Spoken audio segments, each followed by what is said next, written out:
The following is a chapter reading by the Worm Audiobook Project. Please support the original author at parahumans.wordpress.com. Thank you and enjoy. 3.6 Think of it as a game, Lisa said, a high-stakes variant of cops and robbers. A steady downpour of rain thrummed against the outside of the van Lisa was driving. The rain drowned out all other noise of the traffic around us and muted our view of the surroundings, making the interior of the car an island in the midst of downtown. Traffic was at a deadlock, so bad that Lisa had to put the van into park and turn off the engine. To break the silence, I had asked Lisa why some villains didn't get their secret identities revealed when they got caught, and I had apparently stumbled into one of her favorite topics. I supposed it was good that she was in a mood to talk, because I wasn't. I think, I ventured, that it's a little closer to real cops and robbers than the schoolyard game. No, hear me out. Grown adults running around in costume, making up code names for themselves, it's ridiculous, and we know it's ridiculous, even if we don't admit it out loud. So there's capes like you and me, where we go out in costume and it's fun. Maybe we have some agenda or goal, but at the end of the day, we're getting our thrills, blowing off steam, and living a second life. Then there's the crazies, the people who are fucked up in the head, maybe dangerous if there's not something or someone to help keep them in line. The people who take it all too seriously, or those guys you wouldn't want to get on the wrong side of, even if they didn't have powers. Lung, Onaili, Heartbreaker. She paused. Bitch. I nodded. And there's the monsters, the really dangerous motherfuckers, who are barely human anymore, if at all. The Slaughterhouse 9, Nilbog. The Endbringers? I interjected. Lisa paused. Right. But you have to understand, 90% of what goes on when you're in costume, it's the first group. Adults in costume playing full-contact cops and robbers with fun-as-fuck superpowers and toys. The mindset applies to people without powers, too. The way I see it, having a local team of superheroes is like having a sports team. Everyone's rooting for them, they make for great media that isn't about wars or the water crisis or whatever. There's merchandising and tourists, all good shit that the local government loves. But what good is having a team if there's no competition? Which is where we come in. I figured out where she was going. Exactly. At the end of the day, we're not doing much harm. Property damage, theft. A few civilians get hurt if they don't move out of the way fast enough. But insurance payouts cover that stuff, and people aren't that much worse off. The property damage is covered, and the injured bystanders has a great story to tell at the water cooler. The city gets revenue in an indirect way from merchandising, tourism, and the rising property that comes with being an exciting city. Compared to the psychos and the monsters out there, it's almost in the city's interest to keep us in circulation. As far as I see it, we're not that much better or worse than the so-called good guys. We face more risks at the end of the day, with the possibility of jail time and physical danger, but we get a better payoff. We just took the path that was higher risk, higher reward.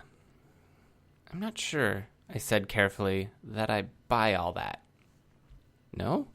Then why don't they send people like Uber straight to the birdcage after his trial, like they are with Lung? The amusing but relative harmless villains get a regular jail cell. They inevitably break out before the trial concludes, and the cat-and-mouse game starts again. Sure, there's the 3 strikes rule, and he'll get sent to the birdcage eventually, but the people in charge have to maintain some plausible deniability. I didn't think there was a way I could argue against Lisa's theory without giving too much of my own perspective away. I just kept my mouth shut and turned my new knife over in my hands.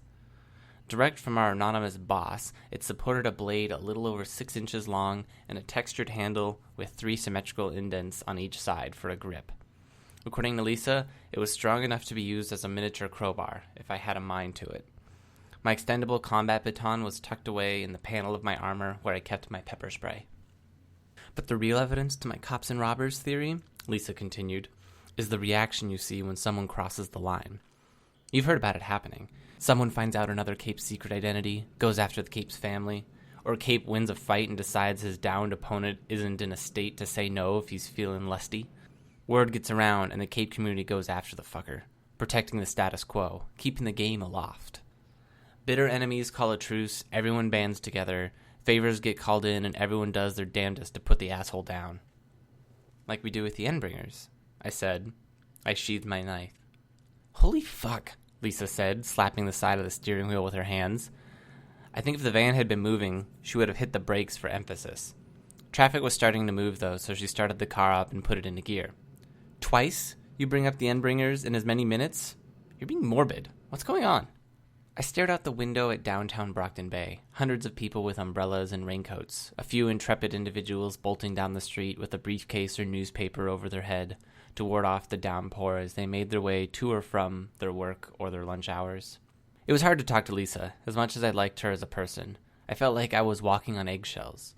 If I said something, would that give her the puzzle piece she needed to figure me out? I'd been lucky so far, but relying on luck sucked. I was counting on this ruse continuing, whether it was because I enjoyed the temporary companionship of Brian, Lisa, and Alec, or because I wanted to get Gru, Tattletale, Regent, and Bitch carted off to jail and prove Armsmaster wrong. I was aware how paradoxical those two interests were.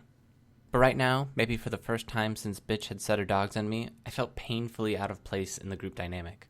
We were robbing a bank, and I was the only one who was guilty about it. Apparently the only one who was worried about the safety of the bystanders and hostages. Then there was the fact that Armsmaster had said that 2 members of the Undersiders were murderers, and doubt was tainting every interaction I had with these guys. When I was smiling about a joke Alec made, was I enjoying the joke of a killer? I liked Brian, but now I was looking back on how he had pointed out how to brutally disable someone in a fight, and I was wondering if he'd ever gone that one step further and snapped someone's neck. It wasn't 100% impossible to imagine that one of the secrets Lisa was so fond of keeping included murder, either. I felt like every interaction with these guys was spoiled now, and there was nobody I could ask to clarify the lingering questions. Still, staying quiet now would only make her more suspicious, and if she turned the full extent of her power on me, I doubted my undercover ruse would withstand her attention. I confessed with a half-truth. I got in an argument with someone last night. I think it was a mutual disappointment. Got pretty heated. Hurtful. I guess I'm a bit angry, and my confidence is a little shaken. Well, fuck them, Lisa stated. I raised an eyebrow in response. She went on. See, I know you, believe it or not. I like you. Did from the time I saw you, on the roof, opposite Lung. You know how we fear the unknown? Well, I know stuff. That's my whole thing. And that motherfucker is one of the very few people who can spook me. You, Taylor, stood up to him. In a manner of speaking, anyways, but the way I remembered it, I'd been curled up in a fetal position when the Undersiders came to my rescue. I didn't correct her. So this guy or this girl that's got you down on the dumps, I say fuck them. They don't know you. They don't know what you're capable of. I would have stopped myself if I could have, but the irony of her statement was too rich. I grinned, looking out the window to hide the expression from Lisa. I saw that. Don't think I didn't. So I've shaken the doldrums from you. Good. Now look to our left. Who uses words like doldrums anymore? I voiced my thoughts as I obeyed her instructions. She only chuckled in response. As I realized what I was looking at through the rain and past the traffic, I swallowed hard. It was a stone fixture 6 stories tall, with crenellations on the roof and balconies, stone gargoyles at the corners and iron grills on the windows. The entryway had wide stone stairs like a courthouse, with statues of rearing horses with wild manes on either side. The name of the institution was etched into the stones above the doors. The Brockton Bay Central Bank. A virtual castle. In 20 minutes or so, we're going to be leaving there, tens of thousands of dollars richer.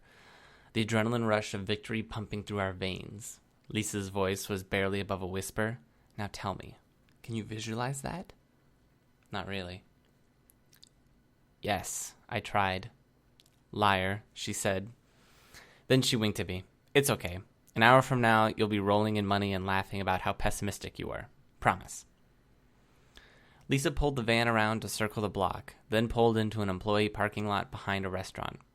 As she pulled into the parking lot, bringing us right to the back corner of the bank, I pulled on my mask. Lisa did the same, then took a few seconds to smear her eyelids with black face paint so they blended with her mask. I wasn't so lucky as to have any final touches to apply, so I watched the rearview mirror nervously. It felt like an eternity, but was probably closer to a minute before Brian pulled a second van into the alley that led into the lot.